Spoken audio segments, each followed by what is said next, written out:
Westfalia, para ingresar en esta etapa de la globalización de la mano de la cultura y el interés de los argentinos y el sur global.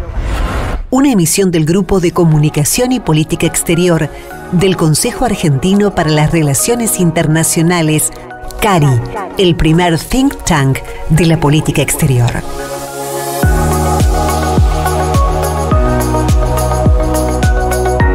La semana que pasó tuvimos una semana muy interesante en el CARI, de mucho trabajo, porque tuvimos los 40 años de la democracia, los 40 años de la política exterior analizado con paneles que muchos de ustedes lo siguieron por las redes, y además por el seminario anual de los 45 años del CARI.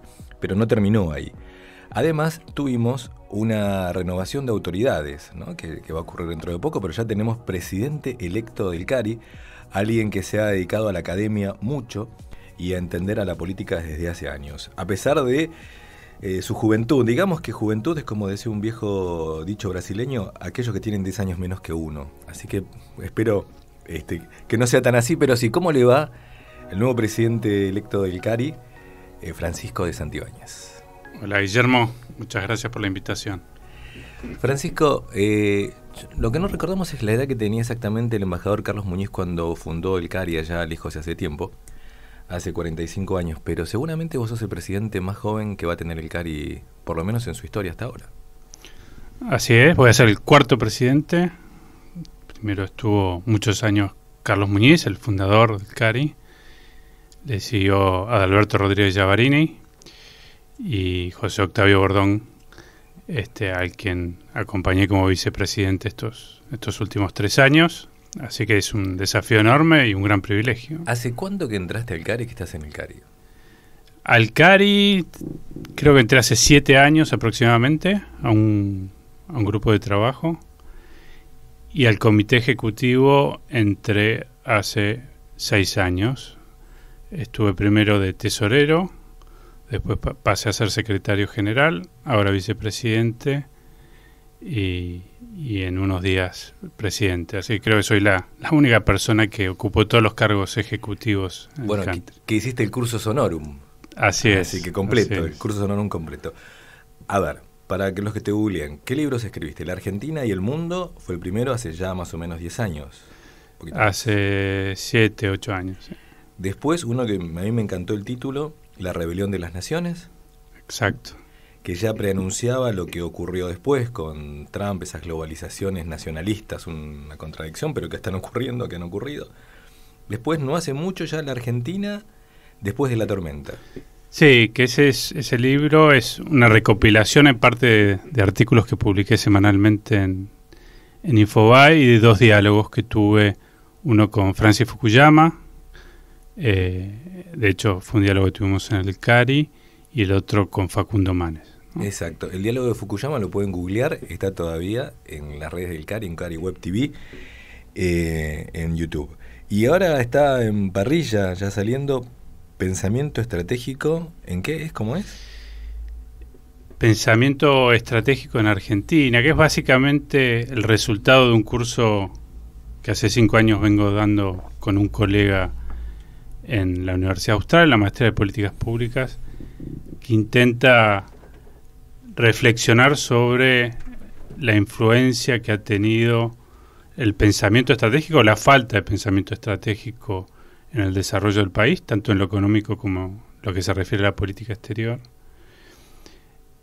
con una serie de casos particulares que estudiamos, ¿no? Por ejemplo, Malvinas, los errores estratégicos que cometió Argentina en Malvinas y el costo que eso tuvo, el acuerdo Mercosur-Unión Europea, ¿no? Y la conclusión un poco es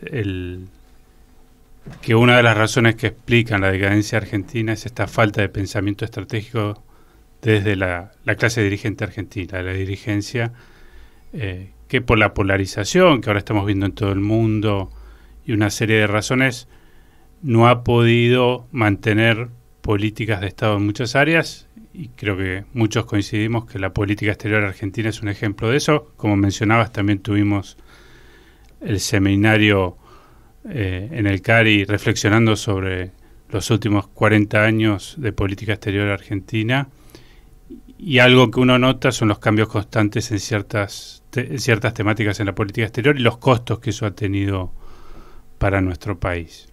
¿Cómo se miden esos costos? Porque generalmente cuando se toma una decisión, no vamos a entrar quizá tanto en la coyuntura, pero en general, ¿cómo vos, en esto que estabas analizando cuando das las clases en la Austral, ¿cómo explicas los costos que tiene la Argentina en eso, ¿no?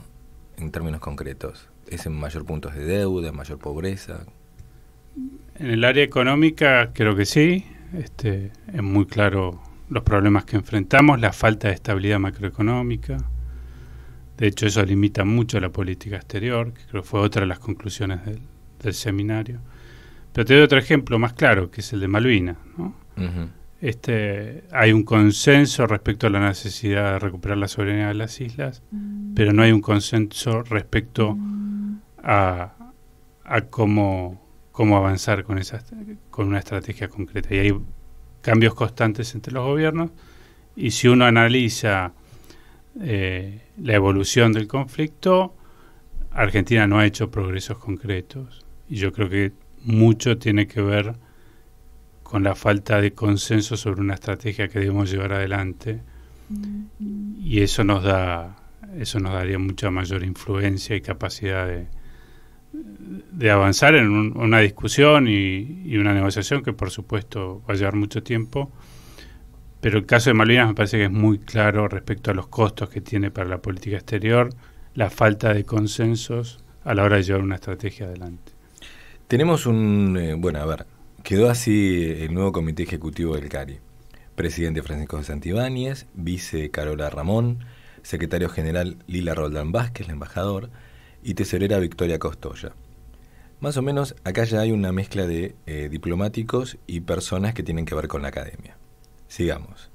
Los vocales. Está la doctora Frida Armas Firter, el licenciado Sebastián Bagó, el doctor Gustavo Vélez, el licenciado Marcos Bulgeroni, la doctora Marita Carballo, la licenciada Marcela Cristini, el embajador Ricardo Ernesto Lagorio, la doctora Beatriz Nofal, el licenciado Fulvio Pompeo, la embajadora Ana María Ramírez, el licenciado Jesús Rodríguez y el licenciado Fernando Estrafache. Él dice que le gustan Estrafache, no Estrafase.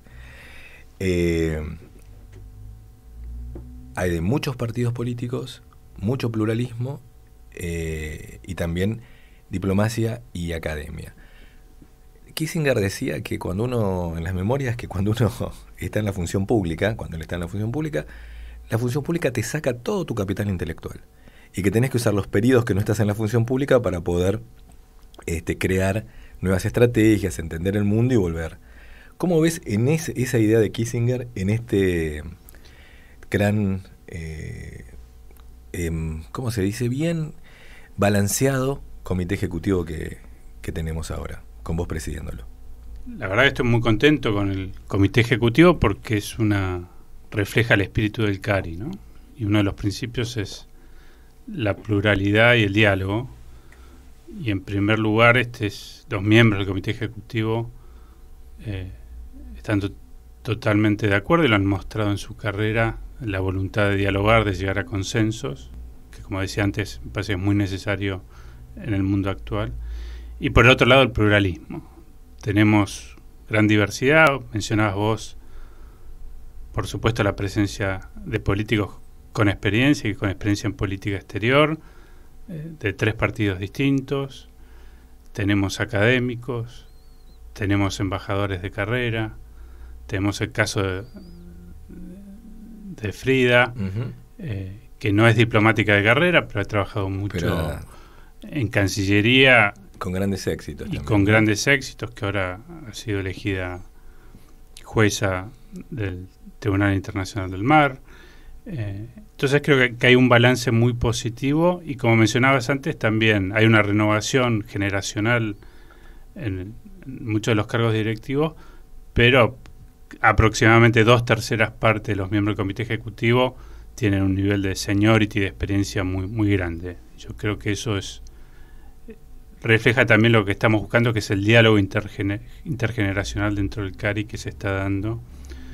Así que estoy muy sumamente contento con la composición del nuevo comité ejecutivo. Hablando de renovación, acá Agustín Danowski, nuestro gran productor general, me apunta que, sí, claro, lo tengo que decir, tenemos un revisor de cuentas, también un joven, Juan Pablo Magliar.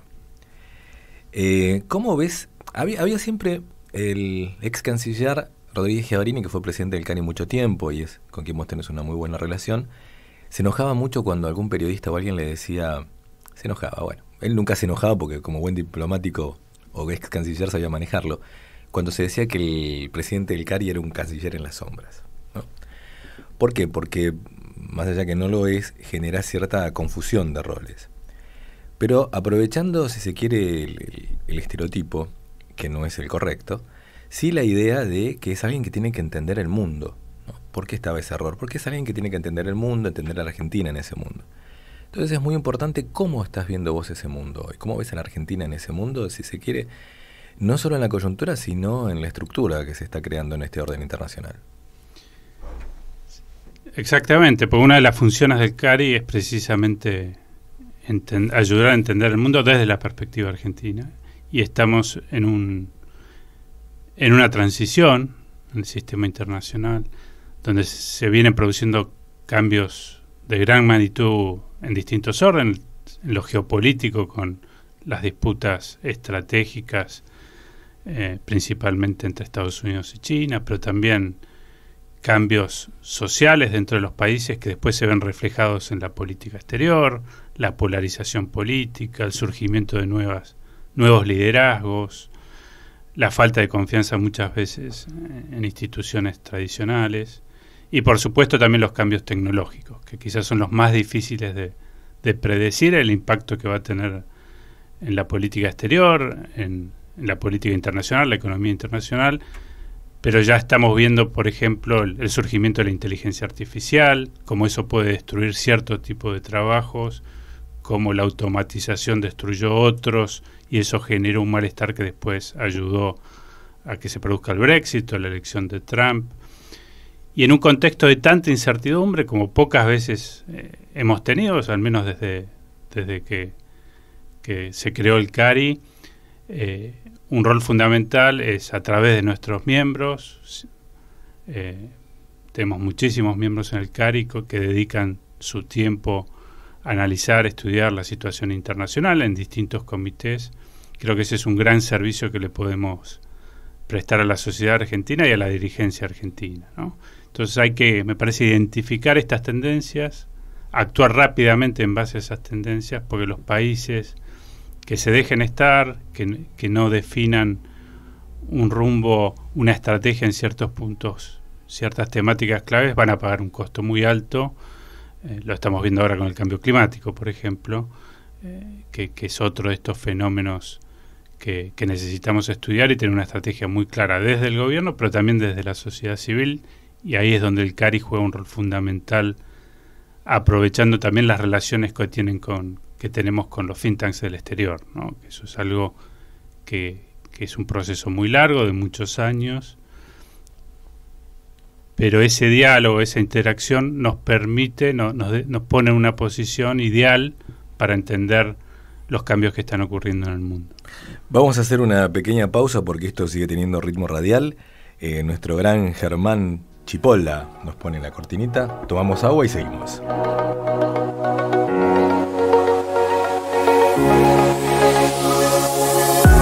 Westfalia, una emisión del Grupo de Comunicación y Política Exterior del Consejo Argentino para las Relaciones Internacionales, CARI, el primer think tank de la política exterior. Bueno, seguimos con el nuevo presidente del CARI, Francisco de Santibáñez. Francisco, ¿qué regiones nos importan a los argentinos? Un poco la idea del CARI siempre es, como nos contabas, ayudar a entender el mundo y los intereses argentinos. ¿Dónde nos ponemos la prueba? ¿Dónde vas a poner la prueba del CARI, digamos, de todo este gran equipo? Tenemos un mundo cambiante, como mencionaba antes, un mundo donde hay grandes potencias y, por supuesto, el CARI tiene que enfocarse, entender la política interna de esas grandes potencias, las relaciones bilaterales entre nuestros países y mantener y fortalecer los lazos con instituciones de esas naciones. Y por supuesto ahí surge China, Estados Unidos, pero las relaciones con la Unión Europea siguen siendo clave, la compatibilidad económica sigue existiendo, la posibilidad inclusive de avanzar con un acuerdo estratégico sería, en mi opinión, muy importante para el país. Pero por supuesto lo que no tenemos que dejar de lado nunca, especialmente en este contexto internacional, es nuestra propia región. Creo que la relación con Brasil, desde la Argentina, pero también desde el CARI, es sumamente importante, ¿no? Entonces, va a haber de hecho en pocas semanas vamos a estar viajando a Brasil. Una de las redes internacionales a las que pertenece el CARI es el Council of Councils, que agrupa los 24 los principales 24 think tanks de relaciones internacionales en el mundo, y tenemos 2 reuniones anuales. La próxima reunión va a ser en Brasil, en Río de Janeiro, la va a estar organizando la Fundación Getúlio Vargas, y eso creo que va a ser una primera oportunidad de relacionamiento con las instituciones de Brasil, ¿no? Creo que hay un desafío incluso de restablecer o fortalecer las relaciones entre la dirigencia argentina y la dirigencia brasilera, que son más débiles en muchos casos de lo que eran hace 10 o 15 años atrás, y ahí el CARI puede jugar un rol, me da la impresión. ¿Brasil es amigo o ya no es más amigo? ¿Cómo crees que se está percibiendo su dirigencia con los argentinos? Brasil tiene que ser amigo, y creo que hay una conciencia básica en ambos países de que esto es así, en un contexto con tanta incertidumbre, con la posibilidad que se trasladen los conflictos internacionales incluso a nuestra propia región. La importancia de la relación estratégica con Brasil gana fuerza, ¿no? Y por supuesto hay otro fenómeno internacional que da la impresión que más que intensificarse la globalización en el plano económico, estamos yendo a procesos de regionalización también muy fuertes, con lo cual la relación con Brasil gana mucha importancia. Hay una crisis dirigencial, coincido tanto en Brasil como en Argentina, de prestar atención a las cuestiones estratégicas, y la relación bilateral entre Argentina y Brasil, que es uno de los grandes logros de la democracia, que han generado una situación de tener una región pacífica, de las pocas que hay en el mundo, tiene que ser muy, muy valorado, y eso es una responsabilidad principalmente de nuestros dirigentes en ambos países. Tenemos mucha audiencia que nos sigue en Spotify, que ya sabemos por lo que nos responden que son estudiantes de Relaciones Internacionales, de Ciencia Política. Russell, un profesor ya muy conocido y ahora en la DITELA desde hace muchos años, decía que quien estudia Relaciones Internacionales, le interesa algo más, no le interesa solo hacer dinero, sino quienes pueden estudiar eso es porque algo hay, ¿no? Algo, si se quiere, hasta idealista. ¿Qué libros recomendarías vos para alguien que está empezando a estudiar la carrera, ya sea de Ciencia Política, Relaciones Internacionales? ¿Por dónde irías? Yo te diría quizás ir por el lado de los autores, ¿no? Uh-huh. Vos lo mencionaste a Kissinger. Sí. Y especialmente su último libro. El de liderazgo, ¿no? Liderazgo, 6 ensayos sobre liderazgo. Porque es un ejemplo, Kissinger, de un practitioner, ¿no? Alguien que estuvo muy involucrado en la política pública, en la política exterior, y de manera muy exitosa, y además es un gran académico y un gran analista. Esto es muy difícil de encontrar y es una figura muy necesaria, y de hecho en ese libro, el último de los ensayos, Kissinger tiene una lectura crítica de la educación moderna, en el sentido que tiende a formar especialistas y estudiantes que se involucran en lo público muchas veces desde la protesta, pero no necesariamente la formación de líderes, ¿no? Y ahí él habla, por ejemplo, de los clásicos, ¿no? La influencia que tuvieron en los clásicos. Pero además tenemos un gran libro de él, es La diplomacia, uh-huh. Que creo que es un resumen que para los estudiantes dan una aproximación muy interesante sobre lo que son las relaciones internacionales. Y ahí yo volvería también a lo que dice Kissinger, que son los clásicos, ¿no?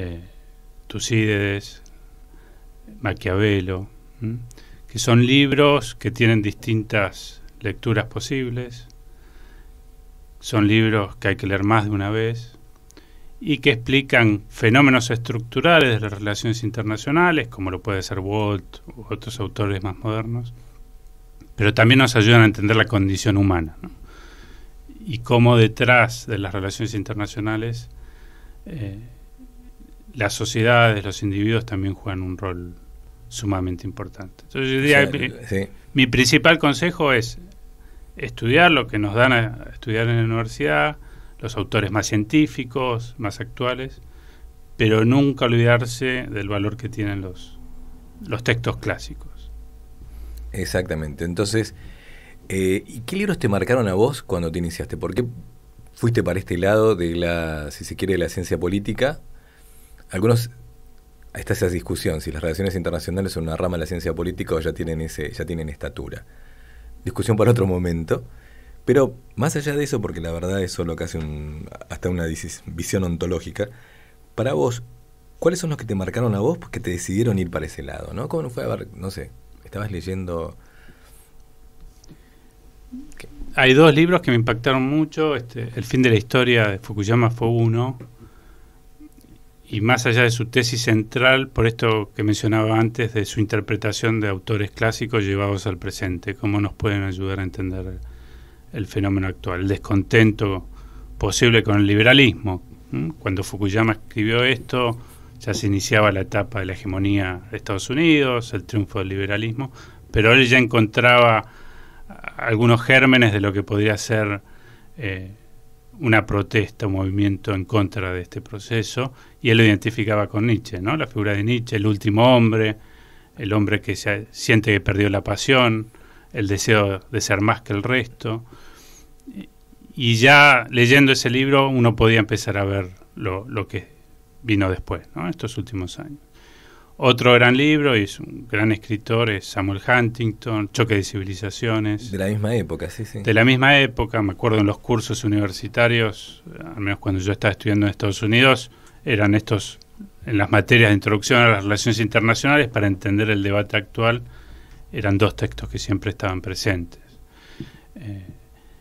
Pero yo te diría que esos dos libros tuvieron un impacto en el sentido que me generaron un interés por los dos temas que yo he estudiado más, que son las relaciones internacionales, y de cierta manera cómo la filosofía política también influye nos ayuda a entender lo que está ocurriendo en el presente y lo que puede ocurrir en los próximos años. Vos estudiaste con Fukuyama, ¿verdad?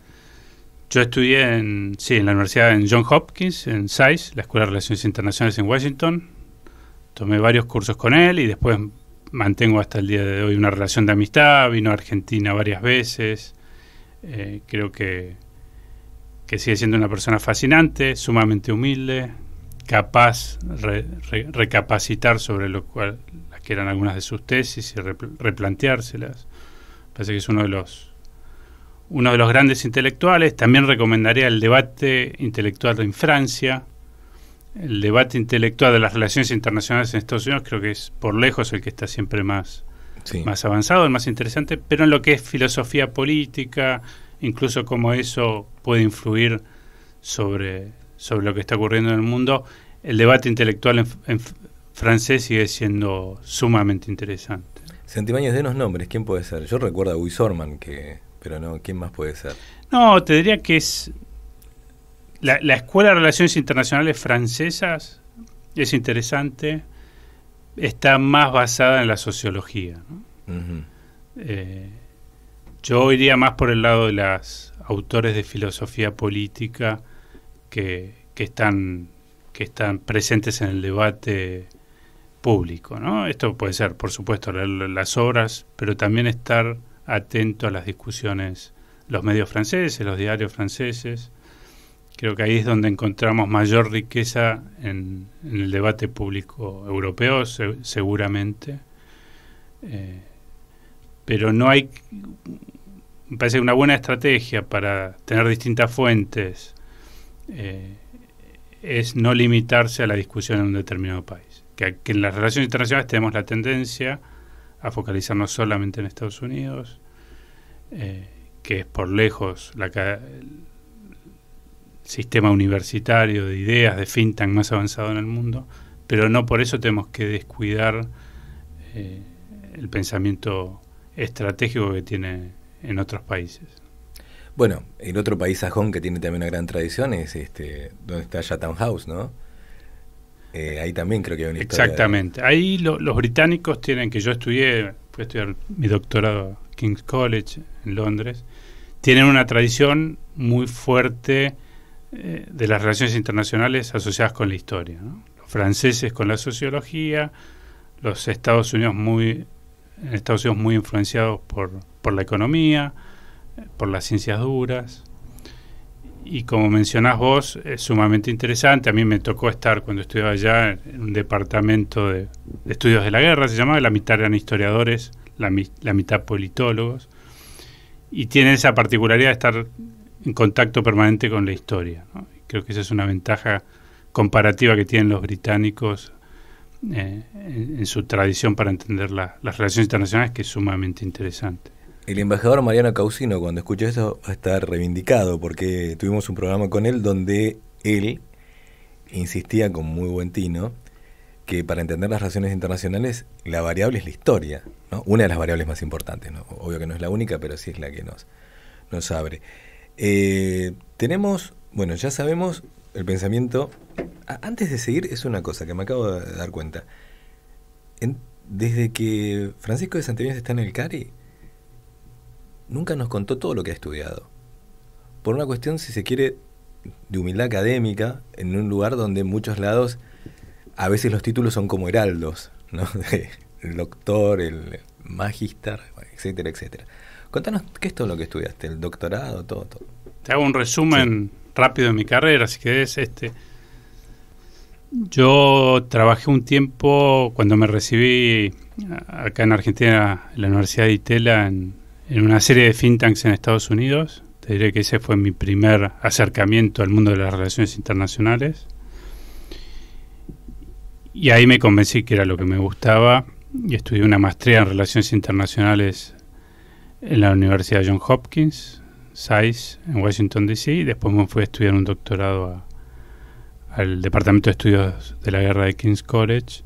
Eso en Londres. Eso es en Londres, y después me dediqué un tiempo a publicar algunos artículos en journals internacionales, pero siempre lo que más me gustó es el punto intermedio entre la práctica y la teoría, que es lo que hacemos principalmente los think tanks.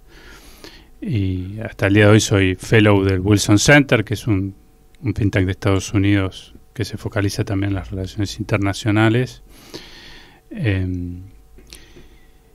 Y mi interés en lo académico también viene por el lado de la enseñanza. Soy profesor en la maestría de Relaciones de Políticas Públicas de la Universidad de San Andrés, y trato de publicar libros, artículos cada tanto, que es otra cosa que recomendaría a los estudiantes. Cuando uno escribe también piensa, ¿no? Ayuda a ordenar las ideas y es una excusa quizás para investigar más, interiorizarse sobre temas que uno quizás no conoce, para tener respaldo a la hora de escribir, y de ese proceso surgen las ideas, la creatividad. La creatividad no es un momento eureka cuando uno se está duchando, sino que es la culminación de un proceso largo de estudio que tiene que ser sistemático, y creo que ahí está el secreto de lo que uno puede brindar al debate público desde la academia, desde el periodismo, desde la política, inclusive desde la política, ¿no? Hablábamos de Kissinger, la figura del político intelectual que hoy está tan ausente, que la tuvimos en Argentina con los Sarmientos, los Alberdi, que sentaron las bases para que después vinieran transformaciones. Causino, mi amigo Mariano, les habrá probablemente hablado de Frondizi, Perón, otros líderes del siglo XX que también tenían una beta intelectual, que escribían.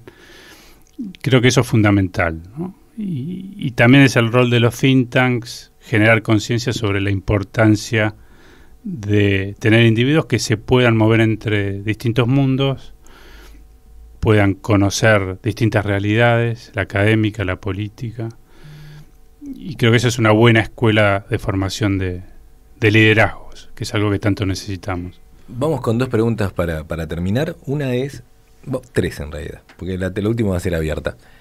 Para seguir con el tema del CARI. ¿Por qué desde que existe el CARI se fue haciendo cada vez, si se quiere, más democrático, como ocurrió con la sociedad argentina, donde más acceso a personas, no necesariamente de las relaciones internacionales y de diplomacia, se fue abriendo, se sigue abriendo cada vez más, y eso es algo muy bueno?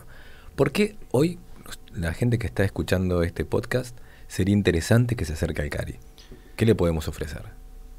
En primer lugar, lo que cambió son las relaciones internacionales, ¿no? Recordemos, cuando se creó el CARI en 1978, los que estudiaban las relaciones internacionales generalmente eran especialistas en derecho.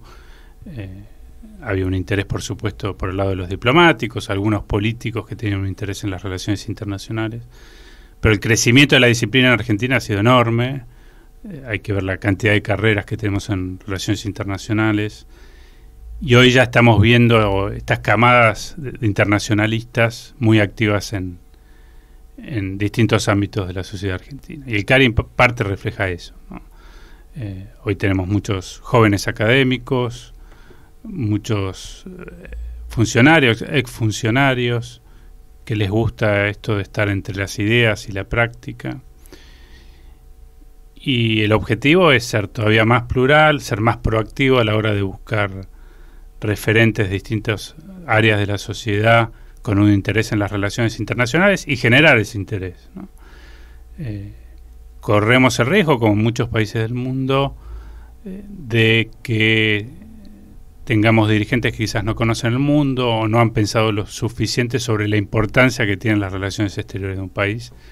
Y como te decía anteriormente, el costo de no dedicarle el tiempo y el esfuerzo necesario a entender estos temas, generar los consensos con otros líderes sobre las posiciones que tendría que adoptar la Argentina, es enorme, especialmente en un mundo tan incierto, tan cambiante como el actual. Y esa es una de las tantas tareas que tiene el CARI, que siempre la ha tenido, y que al menos yo desde la presidencia pienso darle una gran importancia.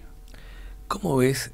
Vos hiciste la explicación un poco de los problemas que tenemos no en la calidad de nuestros dirigentes, sino incluso en la formación, ¿no? De entender el mundo, entender a la Argentina.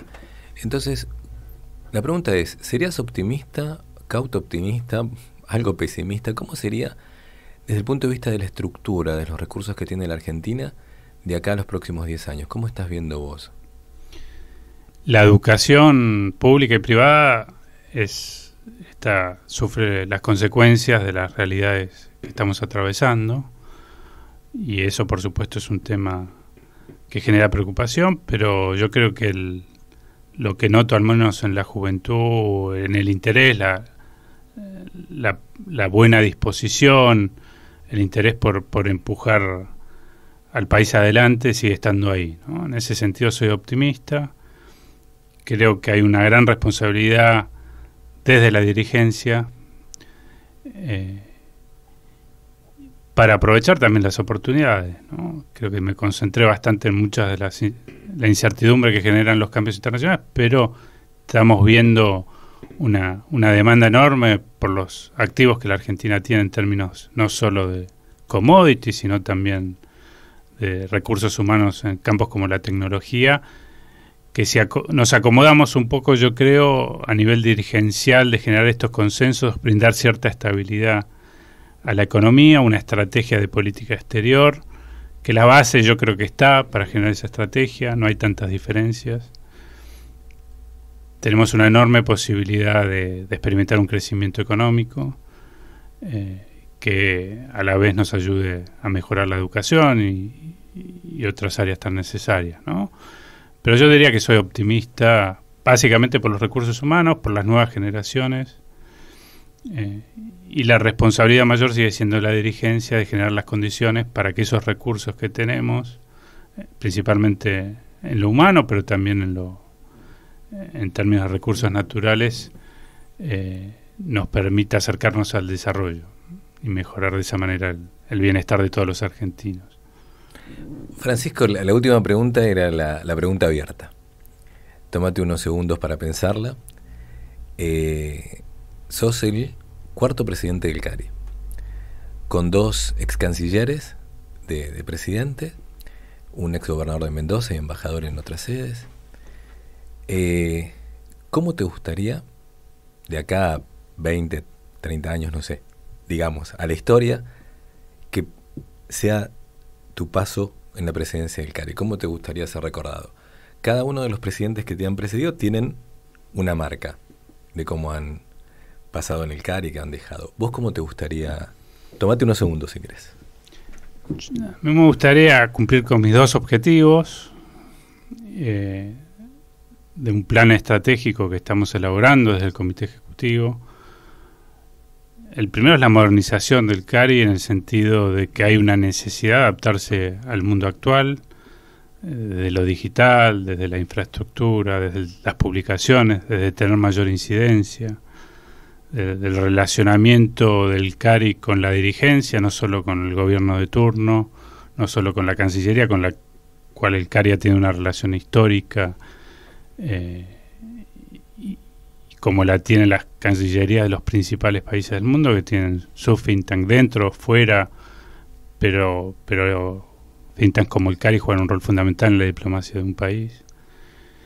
Pero ante todo también reafirmar lo que son los valores y los principios y la misión histórica del CARI, que es lo que explica en gran medida el éxito del CARI después de 45 años. No hay muchas instituciones de la sociedad civil que hayan sobrevivido durante tantos años a pesar de los cambios en el país, manteniendo su esencia, ¿no?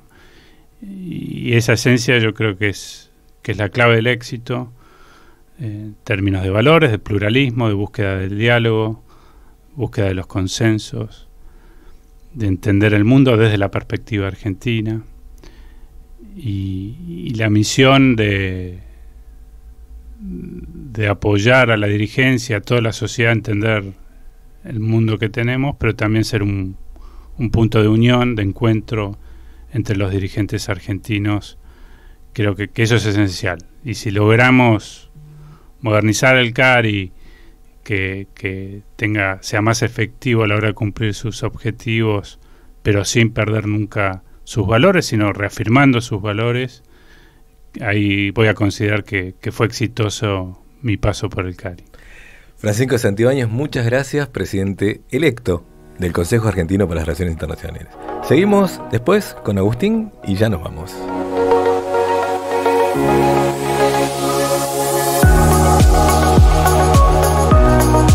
Este podcast es un producto del Grupo de Comunicación y Política Exterior del Consejo Argentino para las Relaciones Internacionales.